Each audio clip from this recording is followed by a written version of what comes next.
mengi yameshindikana ndani ya maisha yetu ya kawaida. Kwa hiyo tumeenda ndani ya kanisa kwenda kusaidiwa jinsi ya kuishi kwa haki, jinsi ya kuishi kwa kusema kweli ndani ya kazi yangu, ndani ya maisha yangu ya kawaida, ndani ya jambo lote ninalolitenda. Yanipasa niseme kweli, maana mimi ni mfano wa Mungu. Kwa lolote nilitendalo, lolote jema nilitendalo, nalifanya kwa Mungu. Na ndio maana wameweka kanisa na misikiti wenye kule wanayeabudu kule wakaseme kweli. Kwa nini leo waumini waliopo ndani ya makanisa, ndani ya misikiti hawasemi kweli? Kwa sababu tuna viongozi vibaka, tuna viongozi wezi na matapeli. Na ndio maana hata leo unaenda kanisani lakini ni muongo. Leo unaenda kanisani haufai kwa lolote katika jambo jema. Na ndio maana sisi tumekuja kuambia wanadamu, sema kweli uwe huru.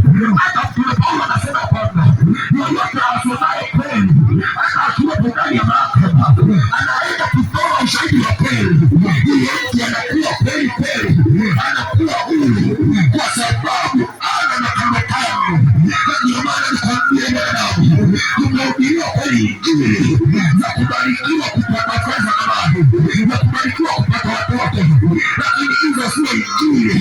Hizo ni kitu ni porela ambazo wanadamu za kutaka kuheshimiwa yeye ni mchungaji. Wewe hapa ulipo na wewe ni mchungaji.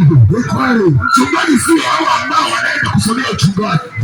Yeyote anayeenda kusomea uchungaji mwenye cheti cha uchungaji, sigie mwenye diploma ya uchungaji, mwenye digrii ya uchungaji, huyo mtu katafuta kutafuta kazi maalum. Kama unapompeleka mwanao chuo kwenda kusomea udokta, kwenda kusomea umeme, wanao wachungaji Mungu asomewi. Wito wa Mungu hausomewi. Niwaambie wachungaji, wito wa Mungu hausomewi. Mungu hasomewi mahali popote. Na ndio maana Biblia inaposema enendeni ulimwenguni kote mkahubiri Injili kwa kila kiumbe.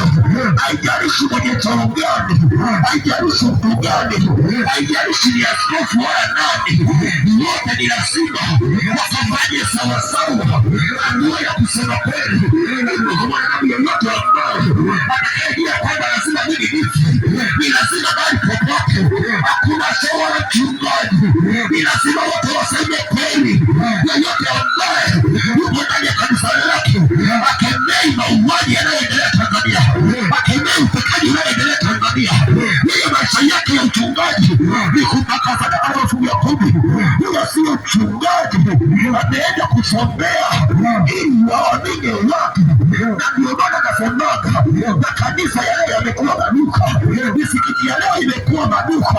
Nikwambia kile kijua, usipofanya ya Mungu, usiposema kweli, ndio kwamba hawa wachungaji watakumaliza, watakumaliza kabisa.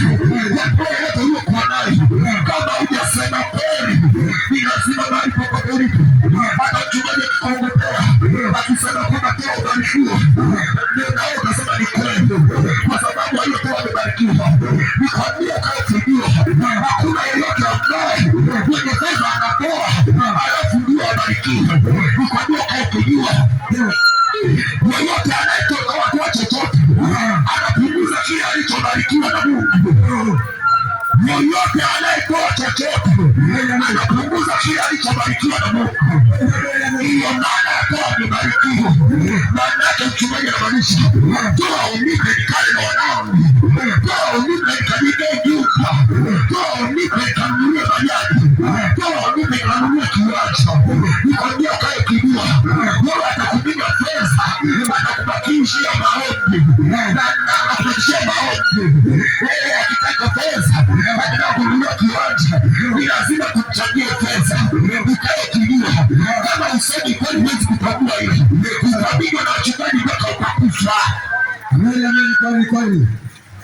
Ninapokwambia mimi nimelelewa kwenye kanisa, nimelelewa kwenye familia ya wachungaji.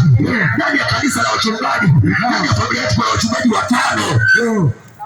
Kama ninanena uongo, bali hapa kuna ndugu zangu wapo, waulize yule mtu kaelewa kwenye kanisa, kwenye familia ya kanisa, ndio hadi babu yangu mwenyewe ni mchungaji, yuko kanisa la TAG, yuko kanisa la TAG, babu yangu kabisa, mzao baba yangu. Nikamwambia babu, ndani ya nchi ya Tanzania, ndani ya Afrika hii, wewe ni mchungaji, umesomea uchungaji, lakini akitokea rais mcha Mungu, babu utafungwa wewe, babu utanyongwa wewe. Akaniuliza maswali babu yangu, kwa nini kuku wangu? Nikasema hii Biblia unapoitumia unapoteni watu na kuibia watu. Nikwambia ukae kujua neno toa ubarikiwe limetokana na mtu ambaye anayefanya sawasawa. Kitu cha kwanza anatoa maisha yake kuwa sadaka, kukemea wauaji na wanayefanya zina, wasiyesema kweli ndani ya mahakama, ndani ya serikali, ndani ya cheo chochote ambacho mtu alichokuwa nacho. Na ndio maana ninatuambia mwanadamu anatapendaye mema ni lazima katika wimbi ambao lipo ndani ya Tanzania wakati huu, ni lazima akaseme kweli. Anajua hivyo upo, lakini lazima aseme kweli. Anajua kwamba wauaji na watekaji wapo, lakini lazima aseme kweli. Nikwambie kweli, ukae ukijua kwa maneno machache ambayo nimeongea. Ngoja nimkaribishe mtumishi wa Mungu aliyekuhubiria kwanza kidogo. Amen. Amen. Ina betri mpya. Ngoja mimi hapa kwangu. Baada ya tu kusimama na kurusha.